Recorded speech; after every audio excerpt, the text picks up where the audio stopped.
Good morning. It's April 12th, and welcome to the Civic Pulse with David Bonior and Brian Brady. We have a great guest today, Bill Menjibier from Indivisible Chicago, but that's sort of a misnomer because Bill is the leader of the Michigan canvassing work that Indivisible does, and we're really excited to talk to Bill about some of the innovative deep style canvassing they're doing in Michigan this show. But first, we're going to just start out with current events and how you guys doing? How are you doing on this Sunday, April 12th, David?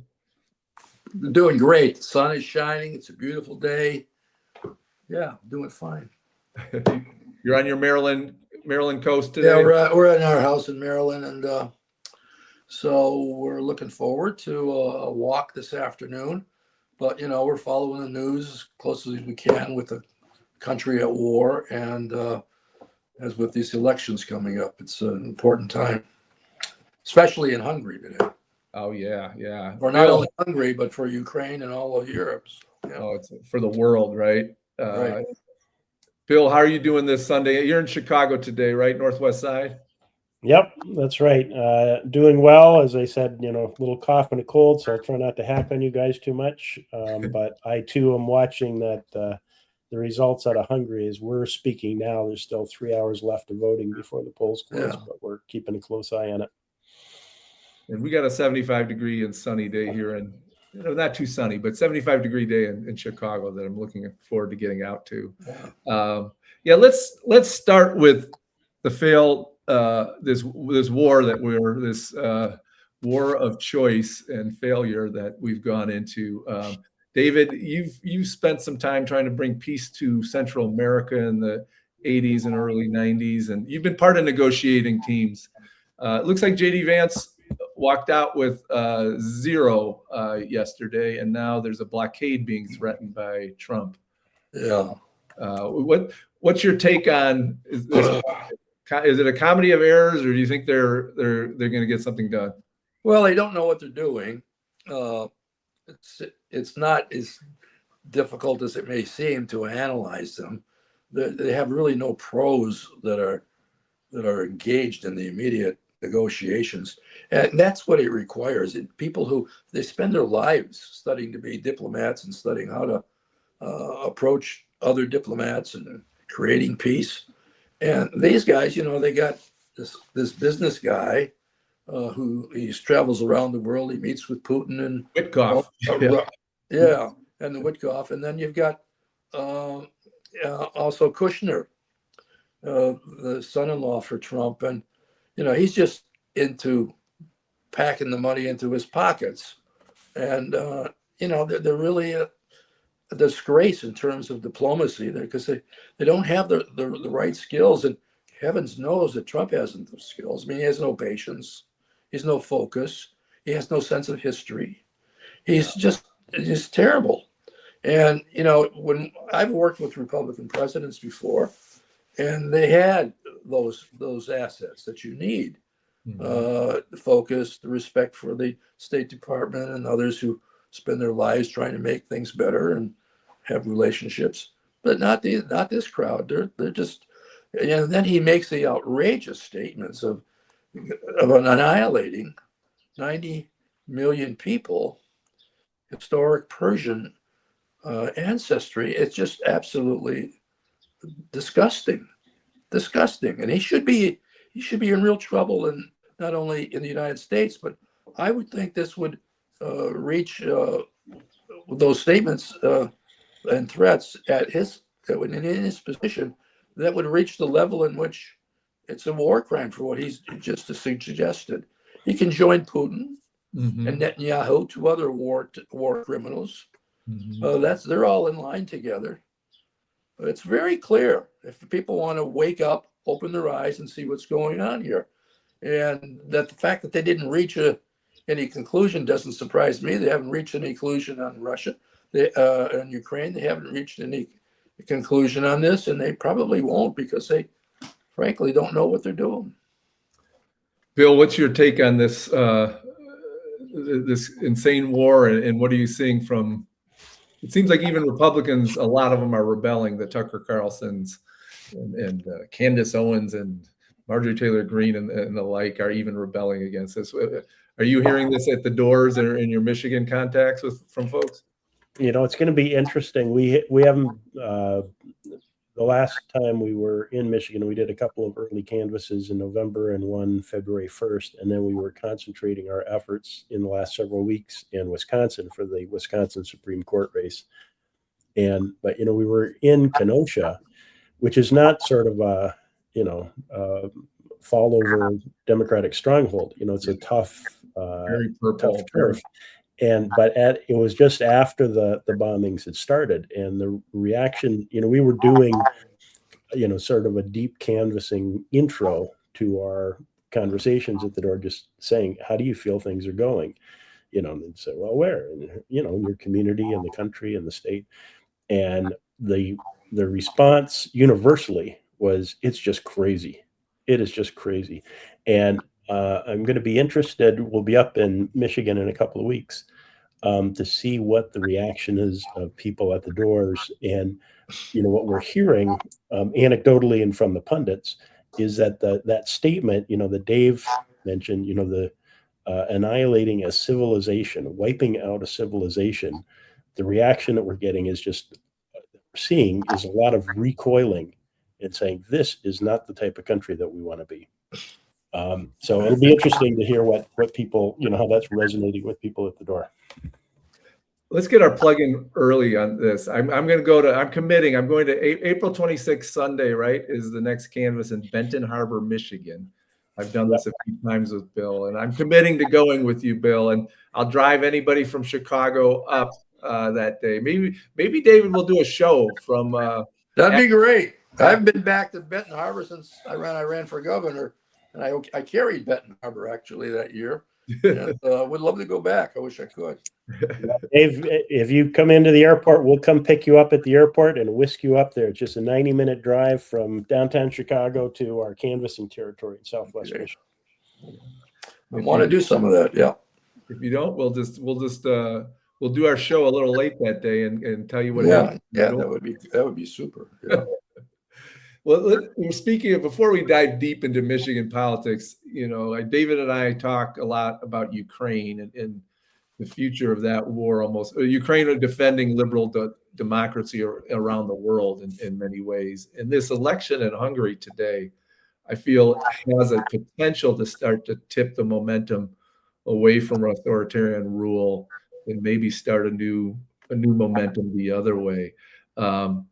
David, this is your region of the world you've been studying for a while. Why is the Hungarian race so significant for us in America and for actually anyone who loves democracy?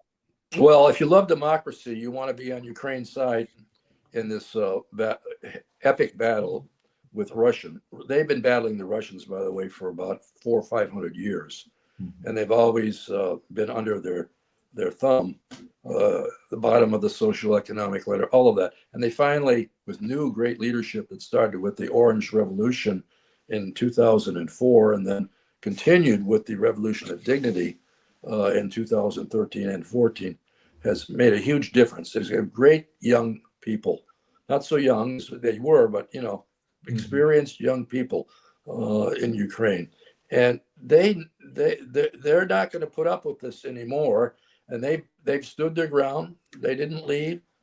They engaged the Russians, stopped them at the border after they came in from Belarus up in Bucha and Irpin. And they've held them to a standstill. Nothing is moving on the ground along the front.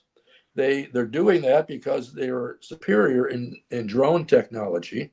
Yeah. Even the United States is sending all the experts we have over there to learn what's going on, because future wars are going to be done this way, at least immediately future wars. Who knows where it's going to evolve from there. But, you can't stick your head out of a trench or a bunker, because drones are all around you. And that's why 155,000 Russians have been killed. And that's why 55,000 Ukrainians have been killed in this war. So this is Hungary is holding up. Orban's holding up all the aid, right? Yeah, exactly. That was my. What are you going to get to? the U.S. is not providing an aid package anymore, so Ukraine needs help. They know what to do with the weapons when they get them, but they've got to get them. And so the Europeans have decided to pick up that tranche, and they're getting aid, but there is aid of about $1 billion that's hanging that the EU has provided, but they need a unanimous vote on that in the EU. So I guess there can be some abstentions. I'm not quite sure on the counting of that. But anyway, the biggest obstacle has been Viktor Orban in Hungary. And if he loses today, that makes a significant difference for Ukraine. Ukraine basically has given up on the people there as well. They've given up on the idea of Trump. Yeah. They know that their future lies with the European countries and the European NATO countries. But then those countries also know that their future lies with Ukraine. Ukraine is the biggest army fighting in Europe today. Yeah. And stronger than any of the militaries anywhere else. And the most advanced technology, which is the future of war. Great technology. So we'll see what happens. But I got my fingers crossed. Bill, do you know, I confess, I haven't been following this exactly. Do you know who we're rooting for in Hungary? What's the name of the guy? Peter Magyar. Magyar, yeah. Who was a member of Orban's party, I think, at one point. He was. And then 2 years, yeah. Which makes me a little worried. He comes across, his roots are what? Conservative, but hopefully he's an intelligent conservative and can see the significance this is having on the continent and on Hungary. People are fed up with Orban there. I think you're going to get a really interesting positive vote from our perspective. Yeah. I'm sorry, he asked you the question, and now I'm talking. Okay, you went ahead and crawled out on the limb to do the prediction for results that we're not going to know for 2 more hours, Dave. So I do that all the time, and oftentimes I'm wrong. So. It's an exciting day. I'm actually kind of reassured that he has a little bit of this conservative path because, as you know, you still need some institutional support to count those ballots and not have the military intervene. And maybe there's a side deal. Hey, that to keep Orban from completely trying to steal the election, right? Well, we know Magyar's been talking to the EU people, so we know something's cooking. We'll see. Yeah. Bill, Indivisible has been such a powerful force for volunteer protest and democracy organizing, and as we've gotten into this ICE terror moment of the last 18 months in Chicago. I was just in Minneapolis this weekend, and the Minneapolis resistance is just a whole nother level of. But I'm just impressed by like how. 2 things that I've taken from this moment, coming from the nonprofit world, is how crippled like professional organizations are in fighting fascistic action, and really our only hope in those moments are volunteer organizations of resistance like Indivisible and the other folks involved in No Kings. And so I'd love to, give us a little history lesson on Indivisible and how it's organized currently and what it's up to. Because I think it's been key to saving our whatever democracy we have left. I think Indivisible has been key to saving. Yeah, well, Indivisible, like a lot of things, got started in the shambles after the 2016 election. A couple of congressional aides wrote something called the Indivisible Guide to talk about here's what the Tea Party does. We can learn from them. Of holding elected officials accountable, going to their town meetings, asking them questions, saying, what do you mean you're going to get rid of healthcare? What are you going to replace it with? And put that out on the web, dusted off their hands, thought, okay, done with that. And the thing went viral. And there were thousands of Indivisible chapters that sprung up all across the country, including in Chicago. Here, one of our board members, good friend Jason Rieger, was at a bar. They're all crying in their beer, Mhm. January 2017, said, I'll reserve a room next week at my kid's school, and let's strategize. Let's come up with something. So he walks in thinking they're going to be the same 12 people in the room. There were 300 people in the room. Wow. And he said, there's something there. And so that has really been, momentum that began at that point. And we have just been continuing. We do a lot of things, the protesting, organizing the No Kings rallies in Chicago, a lot of other smaller demonstrations we're active in as well. Sometimes we're there in support of organizations, immigrant rights organizations, for example. Our trained safety marshals will be there keeping an eye out, in case ICE shows up, that we're there to react. But the other big area where we have really focused has been on electoral politics. And that really kicked into gear in 2018 when we were trying to flip the House and were part of the blue wave and help flip some congressional seats in the Chicago suburbs that helped to win back the House. And in 2020, we looked at the geography and we said, well, here we are in the middle of these two swing states, Michigan and Wisconsin on either side of us. We must have been put here for a reason. And so let's go talk to our neighbors in Michigan and Wisconsin. And so we took the lessons we learned from 2018 from our canvassing experience, applied that in 2020. We called it 3 states, 1 mission. We weren't ignoring Illinois, but we were pretty confident in the congressional seats here. But our whole mission was let's flip Michigan and Wisconsin blue in the presidential race. And that then has continued 2022, 2024. And, I can talk a little bit too about the impact of what we do, because we have been able to measure some of the impacts of our efforts. But basically, we're all in for 2026, same thing. We are already heading up to Wisconsin. We were up there for the Supreme Court race. We'll start our midterm canvassing up there in May.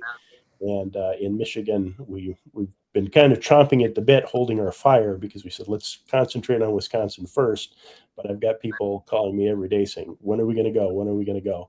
Because they want to get up there knocking doors and talking to voters.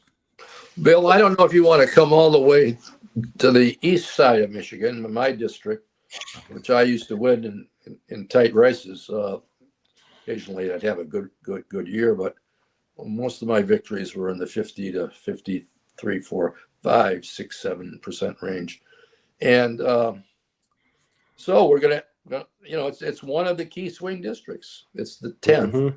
Yep. And we have 3 really capable candidates who are running for it in the primary, which is in August. But we could certainly use folks there and from your organization to help out to get that district back. Yeah, well, we provide whatever support and consultation we can with our Indivisible Michigan folks. Statewide Indivisible Michigan is a group that we work with really closely. And one of the practical issues, Dave, is of course is the amount of time that it takes to get to the canvassing ground. Yeah. Our concentration in Southwest Michigan and in Southeast Wisconsin is built around the idea we're going to get more people into the cars Saturday morning or Sunday morning if they know they can get up there. It's an 1.5-hour drive. We'll do a briefing. We'll get them on the doors. They'll go and have good conversations with voters, and then they're back home.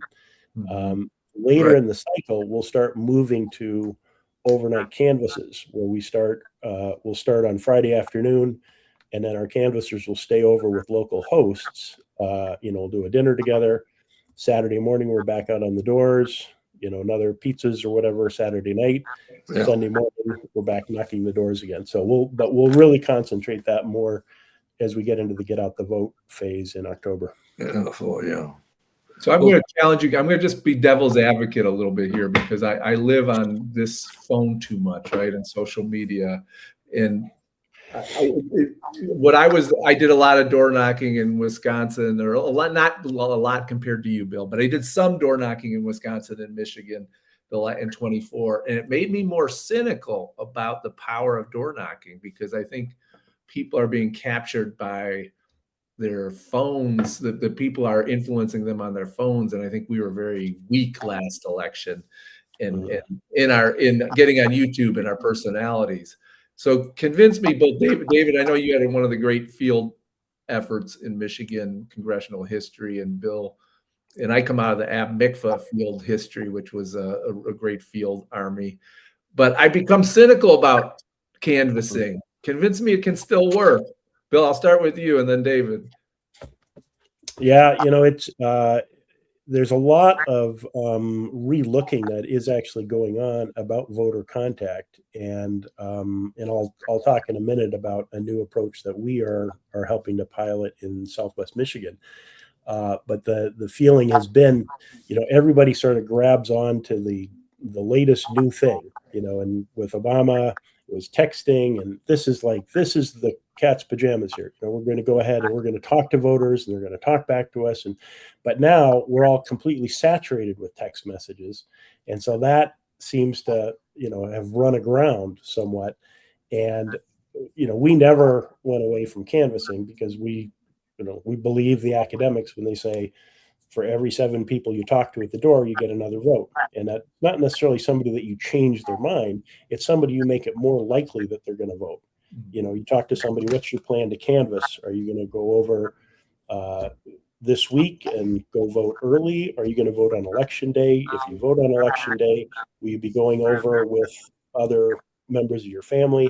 When people make a plan to vote with you, it significantly increases the likelihood that they're going to vote. And good point. You guys know as well as I do how many times you knock on the door, you have a conversation with somebody, and they say, "Oh, today's election day. I forgot. I better get over there and vote." Yeah. I mean, for me, that's good for another 100 doors at that point. Yeah. David, what's your case for door-to-door knocking still? Well, my own personal experience, which was a long time ago. It's, I started in 72 when I got out of the Air Force, and I knocked on, every door in that state representative district, Bill. I mean, it's all I did is knock on doors, and I won it in a general, in a tight race. Again, I got 52, the Republican got 48, but I got there. And then when I ran for Congress, did the same thing. We built our whole campaign on a structure of going door to door. And we did it with an idea that I came up with a friend of mine, Ed Bruley, that basically we would pass out little pine seedlings, state pine. Okay. So we found a farm in Allegan, Michigan, a box of trees, 500 in a box, seedlings, about 18 inches long. And we put in our campaign headquarters, which is an old garage, long assembly lines of people who got a bag, passed it to the next person, put in the peat moss or the soil. Next person would squirt some water in it, all along the way. And we ended up doing 70,000 in the primary. And the precincts that we did them in, we just shot up over all the other precincts. So we knew it worked. And so I did it for my whole career, 26 years in the Congress. We did it in the spring and the fall. And we would get people to come go to the schools. I'd have people on my staff dress up as Woodsy the Owl and Smokey the Bear. And we did a whole unit on reduce, reuse, and recycle. And we just wanted to connect the environment to the community, and Michigan's great outdoors, and the tree was a great symbol of it. So no, that's back then, but I still think that works today. That's a good segue, though, because in some ways you're trying to build a relationship with that at the door through that tree. It's a different approach. And Bill, Swing Left is working with Indivisible now around the Ground Truth campaign, which is a different style of canvassing to try a little bit similar to what David's talking about, right? Tell us a little bit about the Ground Truth campaign there. Yeah, and let me, though, if I can just finish up too on effectiveness of canvassing as well. in Southwest Michigan in 2024, we concentrated our canvassing efforts in a particular state house district. And that was for a lot of reasons, but one of them was that we really like working with the state rep there, Joey Andrews, who knows canvassing like the back of his hand.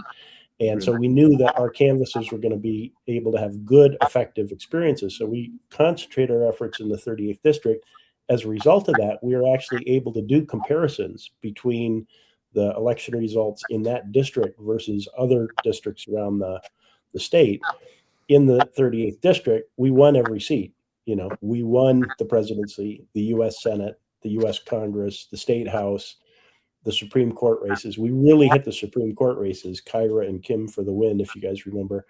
And our canvassers hit that really hard. We saw a 2.5% increase in turnout in the Supreme Court race in the 38th district compared with the rest of the state. So, we're convinced that canvassing works, that it's effective, that it's a good use of our time. So, Dave, I think what you said is very valid today. Yeah, when you give somebody a tree, I mean, Yeah. Well, what do I do with it? You can plant it in your yard, you can give it to a friend, you can take it to your cabin up north and plant it. And I can't tell you the number of people that would write me letters and say, or send me pictures with them and their children or their grandchildren planting the tree and telling me, when they moved, they took the tree with them. They took it, new house, down with the tree into the hole. So it's a gift, and it's there for them to look at and to be reminded about on a daily basis. Yep. So, Brian, going back to what you said, just to kind of segue now back to ground truth. Having said that, what we have both said now about the efficacy of canvassing, we also recognize that it needs to get better. And some of the criticisms that have emerged from the Democrats' voter contact program is that it tends to be too transactional. It tends to be too last minute. We're not reaching voters that are not on our traditional list. We're going back. We're knocking the same door of likely Democratic voters cycle after cycle with, not always stellar results. So what do we need to do to relook at this and swing left? One of our great ally groups have decided to take on the whole list of shortcomings of existing canvassing, and they have launched this program called Ground Truth.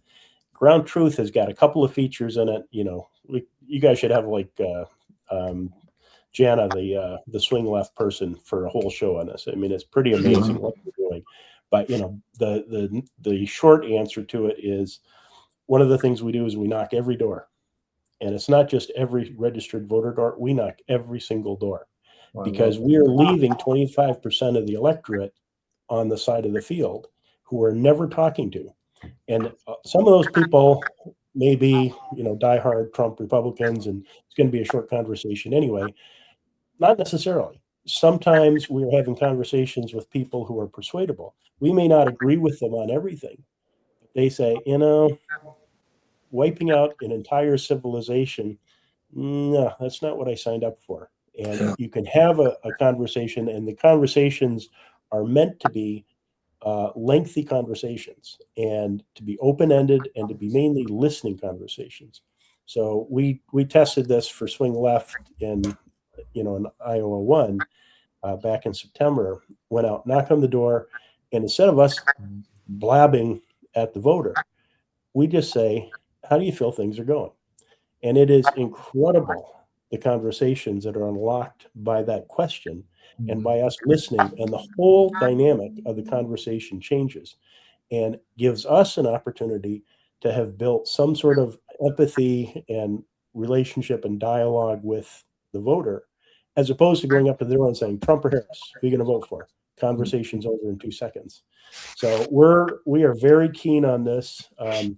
It also is the other thing I guess I just want to point out is they're not trying to recreate the whole world in one cycle. They're running this program in the 33 most competitive House races across the country. One of those House races is Michigan's 4th congressional district. which is our canvassing ground. So we are going to be running Ground Truth. And Brian, you come join us April 26th. Yeah. We'll give you the Ground Truth app and the script, and you can go and listen to some voters. I love. Who's running in the 4th on the Democratic side, Bill? It's between Sean McCann's the state senator, and so he's probably favored just from the money standpoint. But Diop Harris, who's I think an old Sherrod Brown, has got some really good reviews as well. People who've met him are quite impressed. So we'll see who comes out of it. As you know, the primary in Michigan, like in Wisconsin, isn't until August. So we'll be doing a lot of listening to. There's a lot of how do you think the Republicans in Congress are doing, and marking people down. This is a likely Democratic voter, and then we'll be back to see them once we know who the nominee is. You're really, that's a great point you made though when you were discussing the non-transactional way. Introduce yourself, and then ask them, find out what they're thinking, why, what's on their mind. And most people will open up if they're following it at all or interested. Mm-hmm. And that's, I think, more often today than it was back in the day that I was doing it. So, you got to create a relationship. We, back in my old district, we lost the district many years ago, but we still, in our political operation, we have a program where we identify people who are occasional voters. Mm-hmm. They don't vote all the time, and they're more likely to vote in the big presidential, but occasional voters. And then we identify them by age. And the ones that we picked were mostly seniors who didn't do this all the time, just occasionally. And we decided to personalize it to the point where we would send them 4 or 5 times a year a card. Happy birthday, happy holidays, happy Mother's Day, happy Grandparents' Day. And these cards were made up. They weren't something you got out of the store where you go buy a card at the last minute because you haven't really thought about it. But they're people make them up themselves, individual. You can tell that. And we did that over a period of a couple, 3 elections, and we did see an increase in the number of people in this category that ended up voting, and we assume that they voted for us.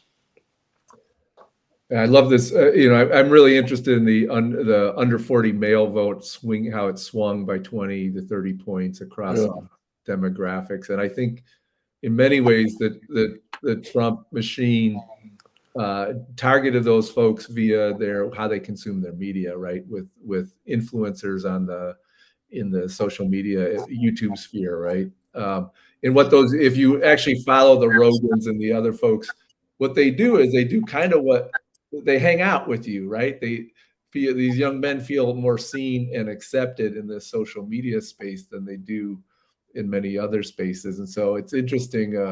We're starting to see signs that that vote is coming back to the Democrats, but I think we're going to have to take this humble approach Bill's talking about and actually listen to what their concerns are, right? And not be overconfident because all the signs are good because we've had good election results this last year or so. Special elections and then the few states that have them, New Jersey, Virginia, and others, but Wisconsin, as you just mentioned, Bill. But we can't take anything for granted. We have to stay and keep talking about affordability. Yeah.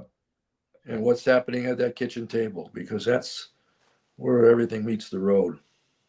It's hard. I've talked to some folks in their 20s. It's hard to get a job right now. This economy is really sputtering at the moment. And if you're in college, it's you're thinking about what am I going to do? All the A1 stuff and AI stuff. Excuse me. Every time I think of AI, I think stuff you put on the steak. Right? A little better than AI. Bill, and close us out with how we can get involved and how folks can contact you to go canvas this spring, summer, and Yeah. spring, summer, and fall. Well, simplest way to connect with us is just go to the Indivisible Chicago website, indivisiblechicago.com, and click on our calendar. You can see when we've got canvases scheduled, and there'll be links to the sign up forms there. You can also just send us an email. Just say, hey, I want to canvas. How do I get going? New canvassers, we take time with them to train them, prepare them, and we always send them to the door with a veteran canvasser who shows them the ropes as well. Because, people are not, they can be intimidated by it. The idea you're going to go stand on somebody's door and knock, and, what if somebody yells at me, which, it's pretty rare. People are Not too fairly often, decent. no. Yeah. And, every once in a while you run into somebody who's got anger management issues and just wish them a nice day, get on to the next door, forget about that Right. one and go have a useful conversation with somebody else. So anyway, we love having new folks come join us. We canvas in pairs. We're, very watchful about safety, knock on wood, have never had a problem, but it's an interesting world out there. So we take good care of the folks that come and canvas with us to make sure that we keep them safe.